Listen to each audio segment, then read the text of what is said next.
আমার চয়েস। এই ধরনের নামে যখন আমরা পোশাক, এই ধরনের নামে যখন আমরা ইভেন্ট খুলছি, আজকে যখন একটা সমাবেশ করার চেষ্টা করছি, তখন দেখবেন যে ওড়না নিয়ে গোটা সোসাইটির, মেয়েদের পোশাক নিয়ে গোটা সোসাইটির আসলে দৃষ্টিভঙ্গি কি, সেইটাকে আসলে খুব ভালো করে বোঝা দরকার এবং সেটার বিপক্ষে আসলে একটা প্রতিরোধের শক্তি গড়ে তোলা দরকার। আমরা গণ অভ্যুত্থানের পরবর্তী সময়ে আমরা যদি গণ অভ্যুত্থানের দিকে তাকাই, তাহলে গণ অভ্যুত্থানে আমরা দেখব সমস্ত ধরনের মেয়েরাই আসলে এই গণ অভ্যুত্থানে অংশ নিয়েছিল। যারা হিজাব পরেন, যারা বোরকা পরেন, যারা ওড়না পরেন কিংবা ওড়না পরেন না, তাদের প্রত্যেকেরই সমান কন্ট্রিবিউশন আসলে এই গণ অভ্যুত্থানে একটা অগ্রণী ভূমিকা পালন করেছিল মেয়েরা। কিন্তু গণ অভ্যুত্থানের পরবর্তী সময় আমরা কি দেখলাম? গণ অভ্যুত্থানের পরবর্তী সময় আমরা দেখলাম সেই মেয়েদের যে যথাযথ প্রাপ্য সম্মান, স্বীকৃতিটুকু সেটা রাষ্ট্র দেয়নি। পাশাপাশি আমরা দেখলাম দেশের বিভিন্ন অঞ্চলে, বিভিন্ন জায়গায়, স্বয়ং এই শাহবাগের রাস্তাতেই মেয়েদেরকে পোশাকের কারণে কটূক্তির শিকার হতে হয়েছে।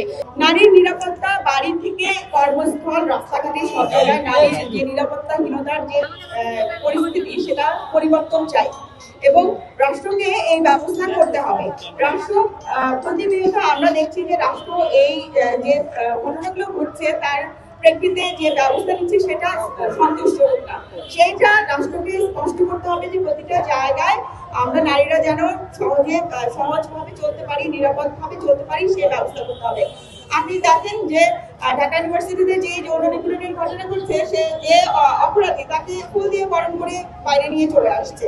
এখন এরকম করে যদি হয় তাহলে তো যারা এই ঘটনাগুলো ঘটায় তারা অনেক বেশি আরো বেশি উদ্বুদ্ধ হয়।